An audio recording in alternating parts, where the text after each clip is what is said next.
Dependiendo de la configuración y de la sección que presenten los elementos, podemos hacer una estructura de casi cualquier material.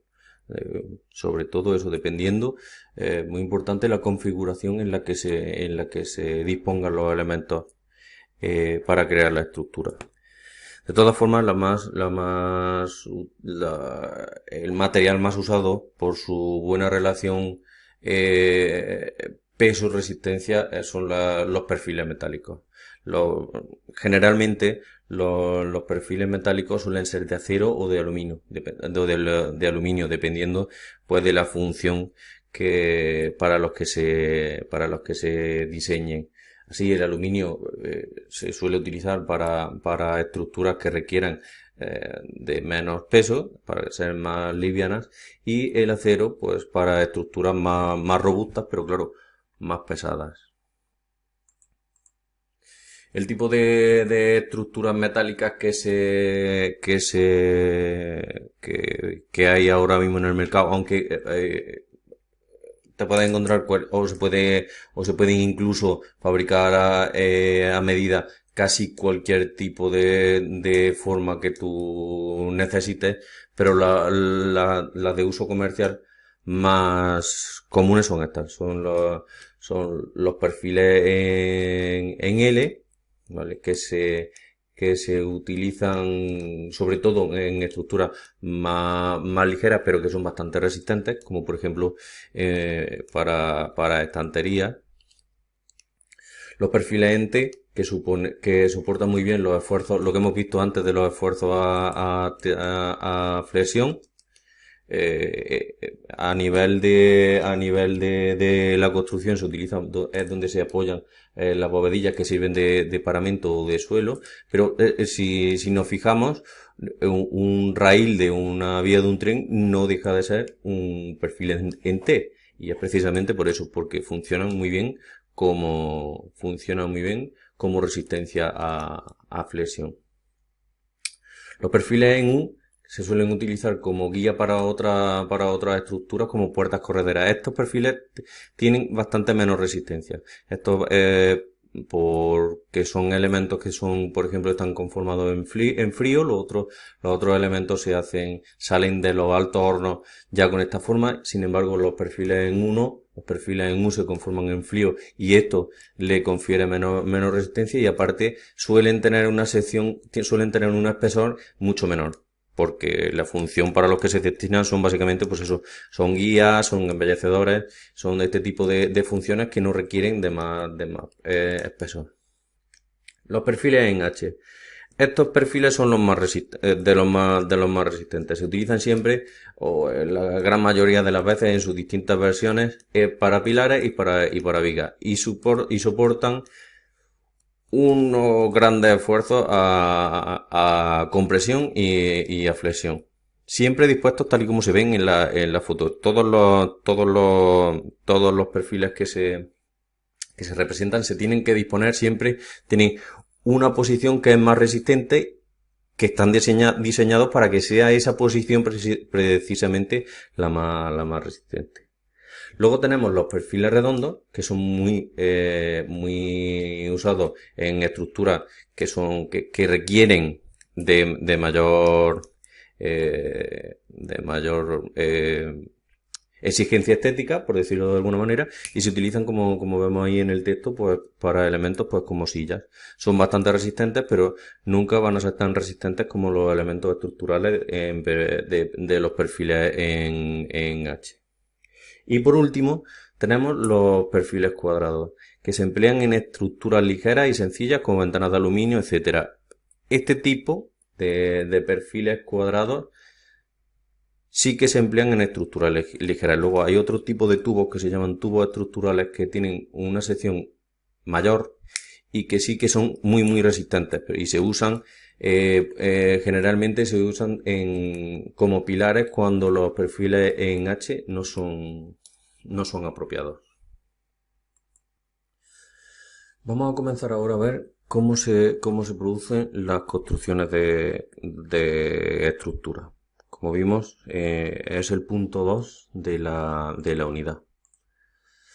La, el- De las formas de construcción son la construcción de estructuras masivas. La construcción de estructuras masivas se construye a través de, de materiales macizos, que suelen ser materiales naturales que se extraen directamente de la naturaleza en forma de rocas y que se pueden traer o bien rocas de grandes dimensiones o bien de materiales más disgregados como son gravas o arenas para luego hacer materiales procesados. Aquí tenemos en las dos imágenes que hay, vemos cómo se extrae. En la imagen de la izquierda vemos bloques considerablemente grandes que son de granito y luego la ilustración de la derecha tenemos pues son graveras, son montones de acopios de materiales disgregados que luego se aditivarán al cemento, generalmente Portland, para hacer morteros y hormigones.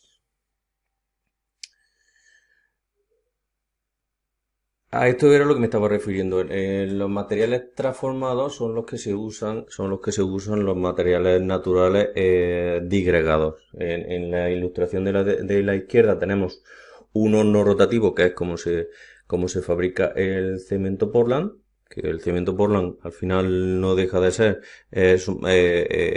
materiales disgregados en proporciones concretas, en una mezcla con una proporción concreta de distintos materiales como aluminio, hierro, etcétera, que luego están cocinados a una temperatura en concreto y es como se produce se producen una serie de transformaciones físico-químicas que producen el cemento Portland.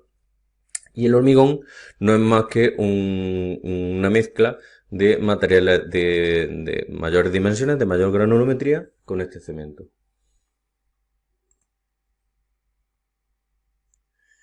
Dependiendo del uso para el que estén destinados los materiales, pueden ser materiales tan diversos como el cartón, la madera, el acero o el plástico. El, el cartón y el plástico por sus propias características se emplea para estructuras más ligeras, mientras que las maderas y las planchas de acero pues son más resistentes y se pueden utilizar para estructuras pues más resistentes.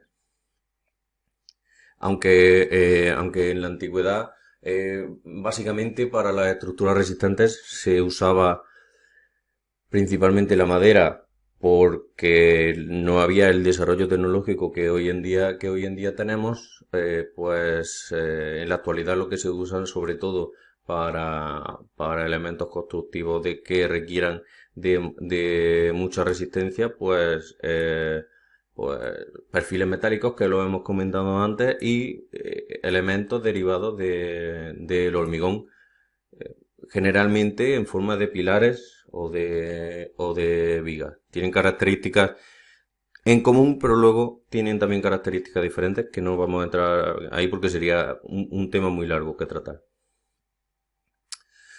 Dependiendo de la naturaleza y el tipo de estructuras pues que se utiliza, pues hay muchos tipos de construcción. Aquí teníamos lo que también en el primer vídeo que veíamos de la unidad, los que os comentaba de estructuras que son muy chulas y que parece mentira, pero están aquí en España, que es la foto de la izquierda, es el puente del Alamillo, que está en Sevilla, ¿vale? Está hecha de barras rígidas y es un puente que era el que yo comparaba con el Golden Gate que veíamos en la foto en la foto del primer vídeo. Y luego tenemos pues puentes colgantes que son mucho más livianos, pues claro, son para lo que son. Por eso en cada estructura,